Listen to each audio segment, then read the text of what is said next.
Сайн байцгаана уу? Сонсож байгаа өдрийн мэндийг хүргэе. Та яг одоо Монголд болсон үнэн бодит гэмт хэргийн талаар ярьдаг сувгийг сонсож байна. Энэхүү хэргийг сэрэмжлүүлэг болгох үүднээс хүргэдэг бөгөөд нэрсүүд нууцлагдсан байдаг тул та бүхэнд ойлгомжтой байлгах үүднээс түгээмэл нэрсээр орлуулан хүргэж байна. 2022 оны 12 дугаар сарын 15-ны өдөр цагдаагийн газарт дуудлага ирсэн бөгөөд тухайн дуудлаганд би 2 хүү алчглаа хэмээн хэрэгэн хүлээж үнэнээ илчилсэн дуудлага байсан юм. Ингээд тухайн дуудлагын дагуу цагдаагийн газрын бүрэлдэхүүн зааж өгсөн хаягт нь очиж түүнийг хуулийн хүрээнд баривчлан авч явсан. Дуудлага өгсөн буюу хэрэгэн хүлээн 102 руу залгасан залуу болох шүүгдэгчийг бүгдээрээ нэрнийх нь эхний үсгээр Д гэж нэрлээд явцгаая. Шүүгдэгчтэй нь үнэхээр 2 хүн алдсан уу? Хэрвээ үнэхээр 2 хүний амьд хүрсэн бол яагаад юуны учраас 2 хүний амьд хүрсэн бэ? Энэ хэргийн талаар өнөөдөр ярьж өгөхөөр бэлэн боллоо. Ингээд бүгдээрээ шууд хэрэгтээ орцгоё. Шүүгдэгчтэй 1996 онд Улаанбаатар хотод төрсэн бөгөөд эцэг эхээс гуруула тэрээр айлын дундх хүү болон төрсэн байна. Дэн 2021 онд барилгын засал чимэглэл мужааны ажил хийж байсан ба эхнэрээсээ салаад аав ээжтэйгээ тухайн үед хамт амьдарч ягаад 2021 оны 5 дугаар сараас болроо гих давгар хүүхэдтэй эмэгтэйтэй танилцсан хамт амьдарч эхэлсэн байна.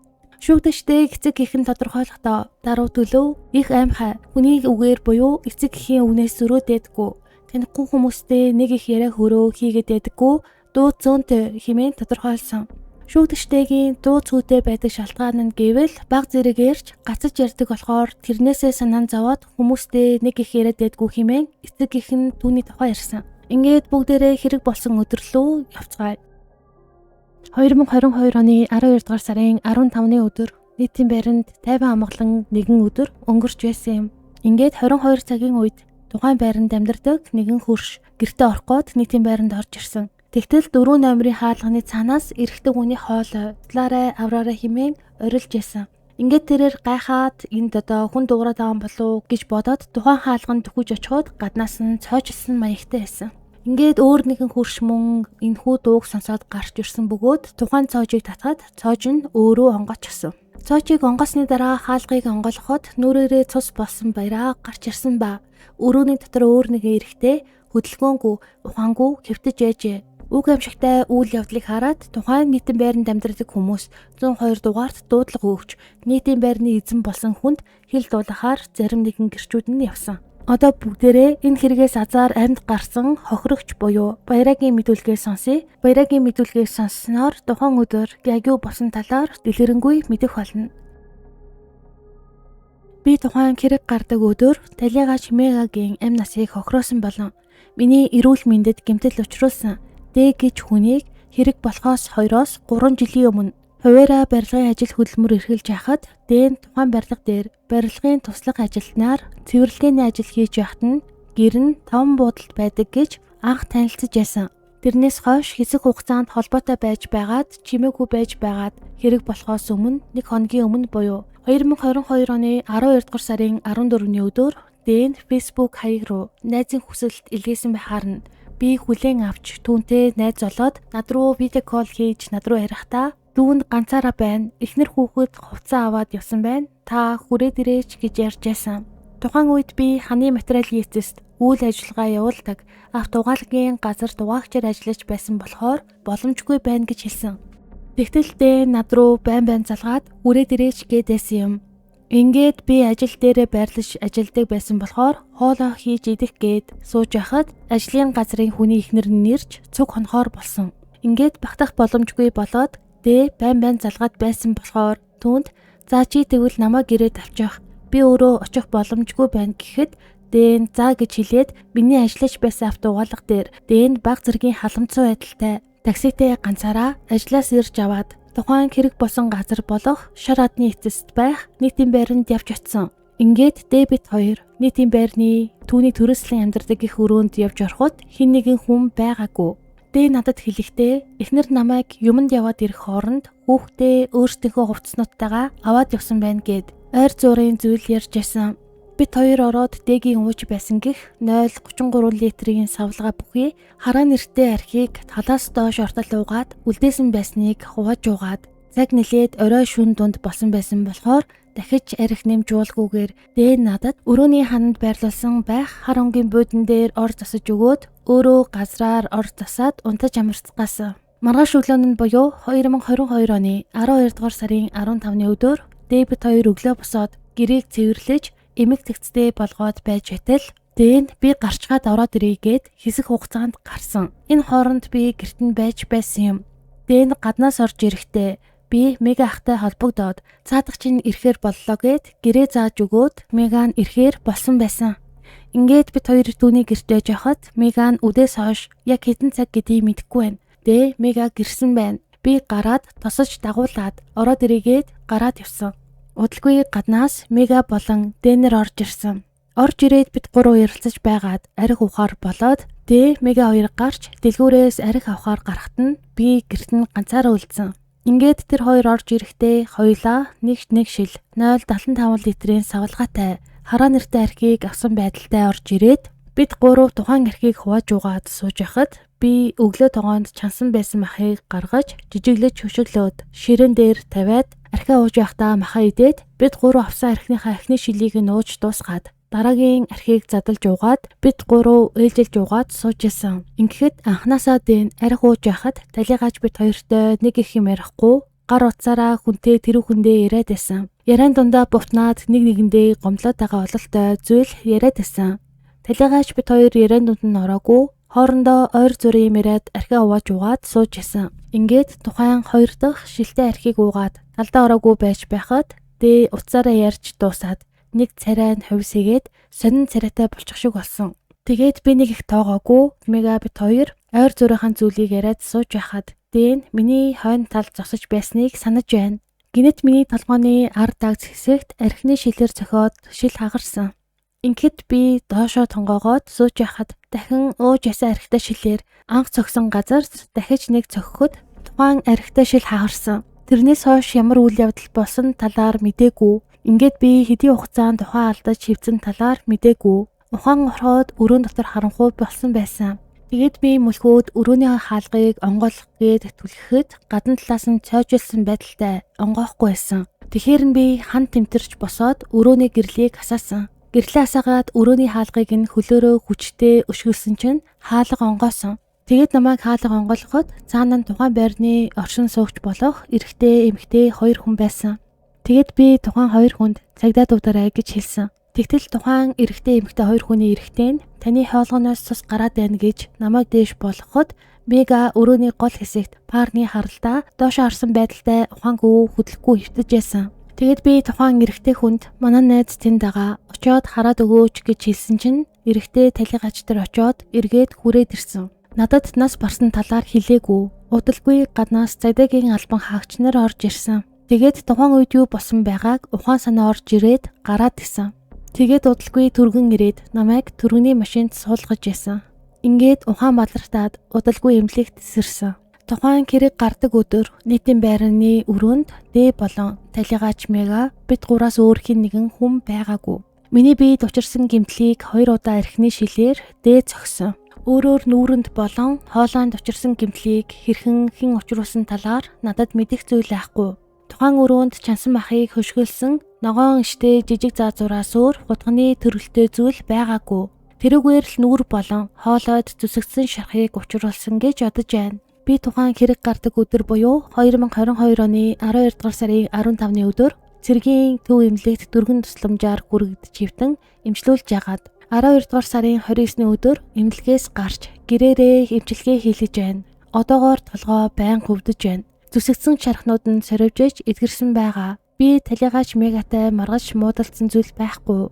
Бид хоёр арх уугаад хоорондоо ойр зуурын зүйл яриад сууж байхад дээдээ маргаан үүсгэсэн зүйл болоогүй байхад намайг гинэт архины шилээр цохиж энэхүү гэмтлүүдийг учруулсан.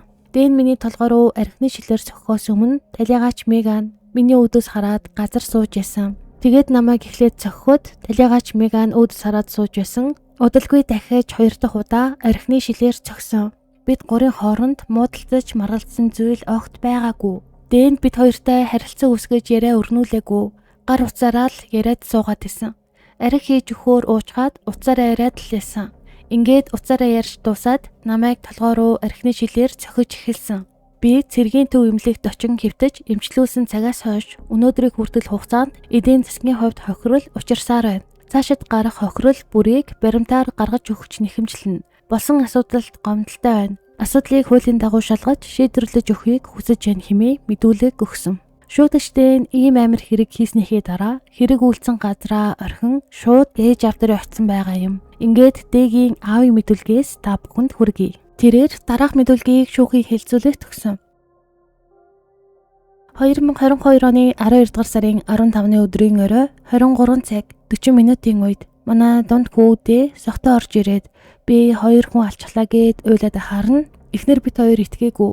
Тэгээд чи юу яриад байгаа юм бэ гэсэн чинь хүү нэрэ би сая нийтийн байранд хамт архиулсан 2 хүний алчглаа гэд би яах вэ гэд уйлж агаад өөрөө уцаа гаргаж ирээд цагдаагийн байгууллагын 102 дугаарын утас руу залгаад би шар адны тэнд нийтийн байранд 2 хүн алчсан гэж дуудлага өгсөний дараа удалгүй цагдаагийн байгууллагаас манай эхнэр рүү залгаад эхнэр бит хоёр цагдаа тосгоор гэрээс гараад цагдаа дагуулад буцаад гэрт ирэхэд манай хүү зугцсан байхаар нь эхнэр бит хоёр дуудлагаар ирсэн цагдаагийн албан хаагч нартай бунхны тэр хавийн оршуулгын газраар хайгаад манай хүү цагдаад баригдсан. Манай хүү гэрт орж ирэхэд ямар ч байсан их айж сандарсан байдалтай мөн өмсөж явсан шар өнгийн гутал нь цус болсон байсан ба түүнээс бусад хувцс нь бол зүгээр мөн манай гэрт орж ирээд дүүгийнхээ цамцыг давхарлаж өмссөн.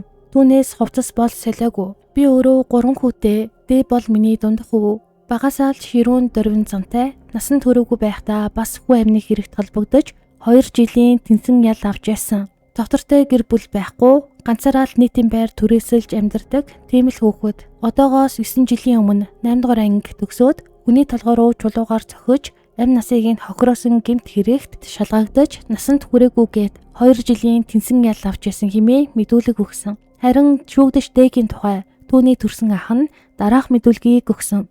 Тэрээр ярихдаа зам байдлын хувьд Дэн их дуугүй, дотогшоо зантай ахуйн амьдрал болон өөрт тохиолдсон зүйлийнхээ талаар нэг их яриад байдаггүй юм. Бусадтай нэг их харилцаа дэдэггүй, яг хизээ гэдгийг нь мэдэхгүй. Ерөнхий боловсролын сургуульд суралцдаг. Насанд хүрээгүй байх хугацаанд гудамжинд явж байгаад сохтуу хүнтэй тааралдаж, эхлээд манай дүүг тухайн сохтуу хүн чулуугаар цогтно, зөрүүлж чулуу авч цохоод амь насыг нь хохироосон асуудлаас болж шүүхээр орж 2 жил хойшлуулж шийтгүүлж ясан. Одоо энэ хэрэг дээр гарч байгаа талигаач мега болон би эрүүл мэндээрээ хохирсон гэх баяраа нар нь манай хуучин гэрийн очимд амьдардаг хүмүүс байгаа юм. Яаж яваад манай дүү дээдээ цуг арх уух дээрээ тултал нээлдэг болсон талаар л мэдэх зүйл байхгүй. Уг нь бол насны хувьд хоорондоо зайтай хүмүүс гэдгээр нь мэднэ хэмээн дараах мэдүүлгийг өгсөн. Харин энэ хэрэг дээр шүүгдэгчдийн ээж нь мэдүүлэхдээ өмнө нь өөр их нэртэй байсан. Тэгээд тэр их нэрээсээ бол салсан. Ингээд салаад дагвар хүүхэдтэй эмэгтэйтэй хамтран амьдарч байсан. Дэн тухайн хэрэг явдал болдог өдрийн 23 цаг 20 минутын орчимд би гэртээ өөрийн нөхрийн хамт болон баг хүүтэйгээ унтах гээд байж байхад гэрийн хаалга цогхоор нь онгойлгосон чинь Дэ нэлийн согтсон байдалтай нөхөр бид хоёр дээр орж ирээд сөхөрч суухад хэлэхдээ ээж аав хоёроо хүүгээ өршөөгөөрэй. Хүүнд буруу хэрэг хийчихлээ. 2 хүний амь насыг бүрлэгчглээгээд уйлаад суугаад байсан. Тэгэд би цагдаагийн албан хаагчийг тосох гээд гараад цагдаа дагуулад ирэхэд Дэ үлдсэн газараа байхгүй манай гэрийн ард талд байдаг. Алтан үлгийн оршуулгын газрын хашаа руу ороод хамгийн ард байх шарилын хажууд сууж байсныг цагдаагийн албан хаагчтай очиход өөрөө босож ирээд цагдаагийн байгууллага руу явсан. Гаднаас Дэ манай гэрт орж ирэхдээ ганцаараа өөр хэн нэгний хамтаар орж ирээгүй. Дэн орж ирэхэд өмсөж явсан шар өнгийн худалдаж аваад 2 хонож байсан. Хагас төрүүтэй гутлын баруун талын хошоор нь бүхэлдээ цус болсон. Зүүн талын гутлын хажуу тал нь зураа сэлбрээрээ цус болсон байдалтай. Хувцс нь хар бараан өнгөтэй байсан болохоор цус болсон хэсэг нь харагдаагүй. Гар болон нүүр зэрэг нь цус болоогүй байсан хэмээн мэдүүлэг өгсөн. Шүүдэгчдийн ээжийн мэдүүлэгт гарч байгаа дагвар хүүхэдтэй эмэгтэй буюу саяны хэрэг гарах хүртэл хамтран амьдарч байсан эмэгтэй Болрогийн мэдүүлгээс та бүхэнд хүргэе. Болрогийн мэдүүлэг бол энэ хэрэг дээр бас нэлээд чухал гэрчийн мэдүүлгийн нэг байгаа юм. Тэрээр дараах гэрчийн мэдүүлгийг шүүхийн хэлцүүлэгт өгсөн. Би Дэ гэх хүнийг танина. 2021 оны 5 дугаар сараас эхлэн танилцж хэсэг хугацаанд буюу 2022 оны 11 сарын 25-ны өдөр хүртэлх хугацаанд хамт нийтийн байранд хамтран амьдарч байсан хүн нь байгаа юм. Нэг ёсондоо хамтран амьдрагч байсан хүн байгаа юм. Зам байдлын хувьд их түргэн, огцон мууртай, гэр бүлийн явган хэрүүлийг өндөр давж үзэж, юмл болбол гар хүрэх гээдэг. Өмнөх нийтийн байр буюу Манелийн гудамжинд байх, нийтийн байранд амьдарч байх хугацаанд явган хэрүүл болон хардталтаас болж эрүүл ухаантай арх угаагүй байхдаа гэрийнхээ заазуурыг авч хүзүүн тус газарт гэмтэл учруулалгүйгээр тулгаж ясан. Энэ талаар цагдаагийн байгууллага болон бусад хэн нэгэнд хэлж байсан удаа байхгүй. Тухайн асуудал нь нийтийн байранд амьдардаг байхад миний хүүхэд болох Чэгийн хамтаар гуруулаа амьдардаг байхад түүнийг хичээлд явсан хойгоор хойлохнаа байдаг байхад л болж байсан. Энэ асуудлын талаар өөр хэн нэгэн харж байсан удаа байхгүй. Дэн цуг амьдарч байх хугацаанд хөндлөнгийн хүнтэй болон миний төрсөн ах нартай хардаж гэрээсээ гаргадаггүй. Хүүхэд байх үед хэрүүл маргаан үүсэхгүй байж байгаад хүүхэд хичээлд явсан хойгоор ялахгүй юмнаас хайж хэрүүл хийгээд гэр бүлийн хүчирхийллийн шинжтэй үйлдэлийг хийдэг байсан.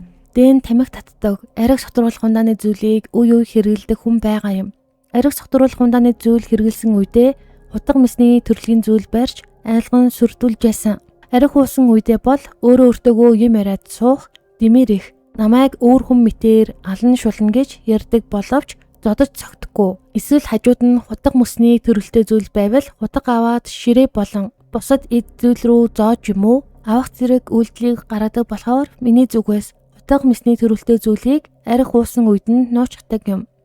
Би 2022 оны 11-р сарын 25-ны өдөр намайг тухайн нийтийн байранда ирэхэд дээнд байхгүй байхаар нь түүний дугаар руу залгаж хаана байгаа талаар асуухад хүнтэй барилгын ажил хийхээр явж байна. 4 хоногийн дараа ирнэ гэхээр нь би түүнийг худлаа яриад арх уугаад явж байгаа юм байна. Сохтуу ирээд дахиад агсам сохтуу тавиад байх юм байна гэж бодоод одоо л түүнээс салж явъя гэж бодоод өөрийнхөө болон хүүхдийнхээ хувцсыг нийтийн байрны галч ихчэд хэлж нийтийн байрны гаражинд түрх хийчгээд амьдарч байсан нийтийн байрнаасаа явсан. Тэрнээс хойш дээтэй огт уулзаагүй. Ганц нэг удаа уцаар холбогдож ярьж байсан. Яг 2022 оны 12 дугаар сарын 15-ны өдөр гэдгийг нь яг сайн хэлж мэдэхгүй байна. Над руу өөрийнхөө цээжийг зүссэн байдалтай зургийг явуулдаг өдөр уцаар холбогдож ярьсан. Надтай сохтуу арх уусан байдалтай нэлээд сохтолттойгоор залгаад ярьсан чинь чи хаана байгаа юм бэ? Чамайг ирэхгүй бол байгаа газраас чинь чамайг олоод ална. Эсвэл өөрийгөө ална. Үгүй бол хэн нэгнийг алах болно гэж ярьсан.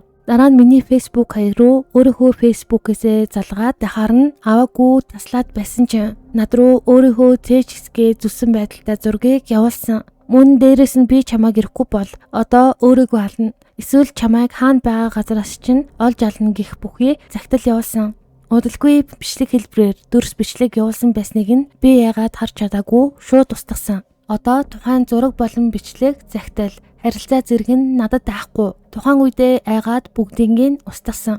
Тухайн үед дэгийн барьж байсан хар өнгийн Samsung загварын гар утас нь миний хүү Чэ ашиглаж байсан. Гар утсыг дээн гар утасгүй болсон гээд түр хугацаагаар барьж байсан юм. Тэгээд хүү бид хоёр гэрээсээ явсанаас хойш тухайн утсанд миний Gmail хаяг байдаг болохоор тэрүүгээр дамжиж миний Facebook хаяг руу дээн нэвтэрч ороод Facebook хаягийн найзуудын жагсаалтын дунд хүү Чэгийн ангийн багш байдаг болохоор түүний чат хаяг руу дээн миний өмнөөс намайг дээтэй дотн харьцаанд орж байгаа бичлэгийг хийж хадгалсан байсныг явуулсан байсан.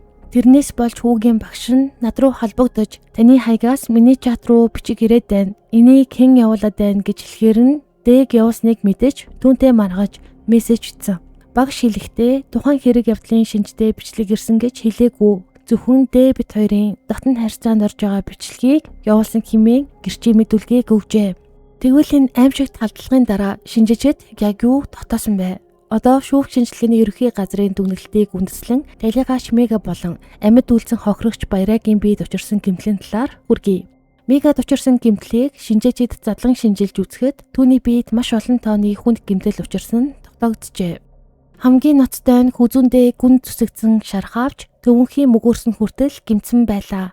Мөн толгойдоо олон удаагийн хүчтэй зохиулсны улмаас гавлын ясан хид хідэн хэсгээрээ хугарч тархин нэтарсан байжээ. Үүнээс гадна эрүү орчимд хатгагдсан болон цавчигдсан шарах, доод эрүү хасрын ясны хугарал, мөн гар, мөр, хөл зэрэг биеийн олон хэсэгт цус хуралт, шарах гэмтэл илэрсэн байна.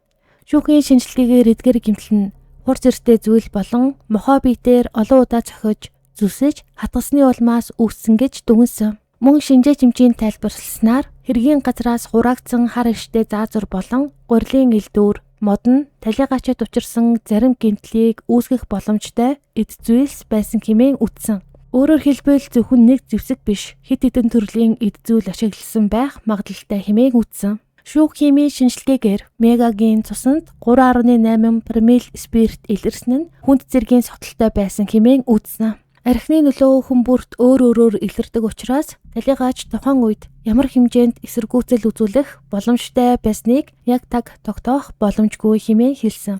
Эцэст нь шинжээчид меган үзүү болон гавал тархинд учирсан хавсарсан хүнд гэмтлийн улмаас нас барсан хэмээн эцсийн дүгнэлт гаргажээ. Харин амьд үлдсэн баярагийн биед хийсэн шинжилгээгээр толгой, нүүр, үзүү, гар зэрэг хэсэгт олон тооны зүсэгдсэн шарах илэрсэн байна.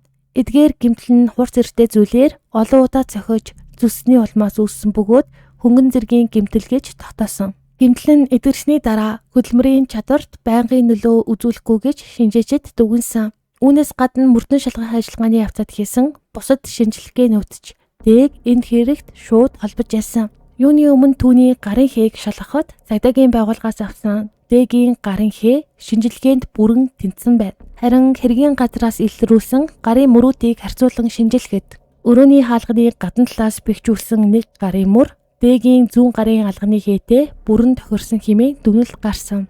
Энэ нь тухайн хэргийн газрын хаалганд хүрсэн болохыг батлах чухал баримтуудын нэг болсон юм. Мөн талигаачийн өмсөж явсан хувцснуудад хийсэн шинжилгээгээр хүний цус илэрсэн бөгөөд уг цус нь талигаачийн цусны бүлэгтээ тохирч байсан. Үүний дараа дээд шүүх сэтгцийн шинжилгээ хийсэн. Шинжээчдийн дүгнэлтээр тэрээр сэтгцийн ямар нэгэн өвчнгүй болсон хэргийн талаар үнэн зөв мэдүүлэг өгөх чадвартай, мөн өөрийн үйлдэлийн үр дагаврыг ухамсарлах чадвартай байсан хэмээн тогтоосон. Өөрөөр хэлбэл шүүхийн үзэж байгаагаар дэн хэрэг үлдэх үедээ өөрийн үйлдэлийг ойлгож хариуцлага хүлээх бүрэн чадвартай байсан гэсэн үг юм. Харин амьд үлдсэн хохирогч баяраа халдлагын улмаас цэргийн эмнэлэгт 2-7 хоног орчим хэвтэн эмчлүүлсэн бөгөөд түүний эмчилгээний зардалд эрүүл мэндийн даатгалын сангаас 2,135,200 төгрөгийг зарцуулсан байна. Уг зардлыг гин буруутай этгээдээр нөхөн төлүүлэхээр иргэний нэхэмжлэл гаргасан. Энэ бүх хэргийг сонссон хүн бүхэнд нэг асуулт төрөх нь гартаагүй. Шүүгдэгчдээ нь яагаад хамт арихгүйч байсан 2 хүний амь насыг хөнөөхийг давтсан юм бол? Энэ асуултын хариултыг шүүх хуралдааны үеэр дэн өөр ямаар тайлбарлсан байдаг. Одоо ингээд бүгдээрээ түүний мэдүүлгээс сонсцгоё. Би нийтийн байрны 4 тоот өргөнд өөрийн эхнэр болроо болон хүүгийн хамт амьдардаг. Би хуваараа барилгын шал шахаж дотор засварын ажил эрхэлдэг. Намайг ажил хийхээр түр гарсан чинь миний эхнэр болроо нь уурлаад ахаар нь эргээд иртэл гэрээсээ хувцас хунаар аваад явсан байсан. Үүнээс болоод би гэртээрээ ганцаараа арх уусан. 2022 оны 12 дугаар сарын 14-ний өдөр би өөрийн Facebook хаягнаасаа өмнө нь таньдаг байсан баярагийн Facebook хаяг руу холбогдож гэртээ дуудсан. Орой 19 цагийн үед баяраа манай гэрийн ойр ирсэн байна гэж хэлээд би гэрээс гарч очиж тусаж яваад манайх руу явдаг гудамжинд дээдэг дэлгүүрт орж 0.75 грамын экспорт нэртэй арх худалдан авч манай гэрт орсон. Баяраа бит хоёр манай гэрт арх ууж хонсон. Би баярааг дуудахдаа танил мегаг дуудсан байсан ба мега нь очих боломжгүй байна гэж хэлж байсан хэдий ч 2022 оны 12 дугаар сарын 15-ны өдөр 19 цагийн үед над руу залгаад манай гэрт ирсэн. Мега нь манай гэрт ирэхдээ 1.075 грамын хараа нэртэй арх авч ирсэн.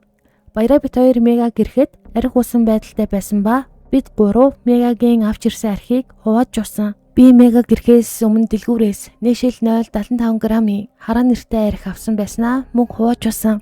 Баяраа уусан архиндаа тасраад орон дээр унтчихсан байсан. Би арх уусандаа ядраад унтах талаараа хэлсэн чинь мега ахын чамайг зориод ирж яхад унтах гэлээ хамт ууя гэдээсэн. Мега бит хоёр хамт үлдсэн арх пивэ уусан. Меганд сүүлд ирсэн болохоор арх уух гэдээсэн. Харин би олон хоног уусан байсан тул ядраад исэн. Би тухайн үед эхнэрлүүгээ залгахад утсандаа хариу өгөхгүй, мессенжер хаяг нь идэхгүй байгаад байхаар нь өөр хүрээдсэн. Би ширээний хажууд сандал дээр сууж байсан ба меганд баруун тийш хараад орон дээр сууж исэн. Би эхнэртээ уурлаад бухимдалтай унтах гээд байхад меган хамт арх ууя гээд байхаар нь уурандаа ширээн дээр байсан гурилын элдвэрээр мегагийн хүзүү толгой хэсэгт хэд хэдэн удаа цогсон.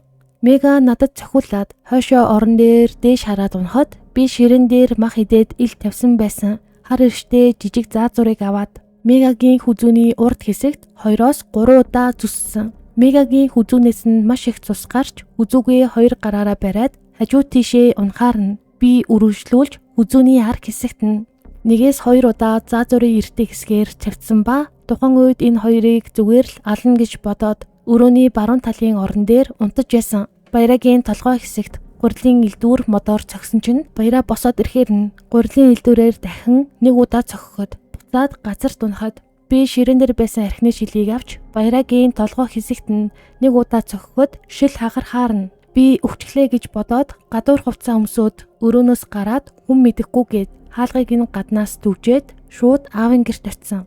Би шууд цагдаагийн байгууллагад хэрэгээ хүлээгээд очих гэж байгаад төрүүлээд эцэг ихтэйгээ уулзъя гэж бодоод очив. Би эцэг ихтэй хүн алцглаа гэж хэлээд өөрийн утаснаас цагдаагийн байгууллагад дуудлага өгөөд ээж аав хоёр дуудлагын цагдаад тусах гээд гар хооронд би айгаад гэрээс гараад баруун оршуулгын газар нуугдаж байгаад цагдаад баригдсан. Яг тухайн үед сэтгэл санаа хямраад сэтгэлийн гүн дарамттай 12 дугаар сарын 13-ны өдрөөс хойш арай хуусан байсан. Учир нь миний эхнэр болроо нь хил чимээгүй хувцас эд зүйлээ аваад явсан байсан. Урд нь мөн ингэж яваад үүнээс болж бид хоёр маргалдаж байсан юм. Тухайн өдөр маш их ууралсан байснасаа болж ийм зүйл хийсэн байна. Би бага насаа эцэг эхийн гар дээр хүмүүжиж 2004-өөс 2012 оны хооронд Сүхбаатар дүүргийн 35 дугаар дунд сургуульд сурч төгссөн. 2015 онд чухал амжилт сургалтын төвд хүнд машин механизмын оператораар мэргэжил эзэмшсэн. Би одоо барилгын заслын ажил хийдэг. Надад санал хүсэлтгээд байх зүйл байхгүй. Би өөрийн гин буруугаа хүлээн зөвшөөрч байна гэх мэдүүлгийг өгсөн. Ингээд энэхүү мэдүүлгээс харах юм бол шүүгдэгч Меган зөвхөн хамтран амьдарч байсан эмэгтэйдээ урал суураа гаргаж бүхэл бүтэн 2 хүний амь насанд хүрэхийг завцсан байгаа юм. Энэ хэрэгээс болж амь насаараа Меган хохирсон, харин баяраа нь аз олж тухайн газраас амьд гарч чадсан юм. Энэ хэрэгээс болж амь насаараа хохирсон Мегагийн төрсөн дүүгийн мэдүүлгээс үзбэл Меган 1987 онд Улаанбаатар хотод төрсөн бүрэн дунд боловсралтай ба олон жилийн турш гутлын үйлдвэрт ажиллаж байгаад 2019 оноос хойш ажилгүй болж ээжигээ асран гэртээ байдаг байжээ. Тэрээр ахынхаа талаар ярихдаа Меган зан чанарынхаа хувьд даруй төлөв дуу цөөтэй хүн байсан гэж тодорхойлсон. Меган арх сотруулахундаа хаяа хэрэгэлдэгч арх байнгуудгүй. Мөн биеийн хувьд жижиг туранхай тул бусдыг дээрлэхэж зодоо маргаан өдөөдөг хүн биш байсан хэмээн ярьсан. Мөн талигач Меган 2022 оны 12 дугаар сарын 14-ний өдөр гэртээ ирж хонсны дараа маргааш өглөө нь гадагшаа гараад ирье гэж хэлээд гэрээсээ гарсан ба түүнээс хойш Мегатай хинч холбоо барьж чадаагүй байна. Мегагийн дүүгийн хэлж байгаагаар шүүгдэжтэй гэх хүнийг огт танихгүй, урд өмнө нь хизээч харж байгаагүй хэмээн хэлсэн. Харин азар амьд үлдсэн хохирооч баяраг шүүгдэгчийн дүү хэлэхдээ гэрэн орилцоо амьдрдаг хүн байсан учраас харсан. Харин талигаачтай яг ямар харилцаатай байсныг нь мэдэхгүй хэмээн ярьжээ. Энэхүү шүүх мөрдөн шалгах ажиллагааны явцад цугларсан гэрчийн мэдүүлэг, хэргийн газрын үзлэг, эд мөрийн баримт, шинжээчийн дүгнэлт зэрэг бусад бүх нотлох баримтыг нэг бүрчлэн үнэлсний үндсэн дээр шүүгдэгчтэйг гин буруутай хэмээн тогтоосон. Шүүхээс эрүүгийн хуулийн ерөнхий ангийн гэмт хэрэг үйлдэхээр завцсан тухай зориултыг журмлан хэрэглэж дэг гин буруутайд тооцсон байна. Ингээд түүнд бүх насаар нь хорих ялыг оногдуулж уг ялыг хаалттай хорих байгууллагад илүүлэхээр шийдвэрлэжээ. Мөн талигач Мегагийн ар гэрт 97 сая 154 мянга 655 төгрөгийн хохирлыг барагдуулах, амьд үлдсэн хохирогч болох, баярагийн эмчилгээний зардал болох 2 сая 135 мянга 200 төгрөгийг эрүүл мэндийн даатгалын ерөнхий газарт нөхөн төлөвлөхөөр шийдвэрлэжээ. Тэгэд ийм амар хэрэг 2022 оны 12 дугаар сарын дундуур гарсан байна. Тэгээ энэ хэрэгээс бол архийг бол ер нь хинтээ, хаана, хизээ, уух уу гэдэг чинь бас маш чухал юм байна. Ер нь бол аль болох архи гих зүйлийг хэрэглэхгүй байх нь хамгийн зөв сонголт байна гэдгийг энэ хэрэг биднэрт харууллаа. Тэгээд та бүхэнд манай сувг таалагддаг бол намайг дэмжиж суугаад агаарай. Мөн үзсэн видеогоо лайк дараад өгөөрэй хэмээн хүсье. Дараагийн дугаараар уулзалтаа түр баяртай.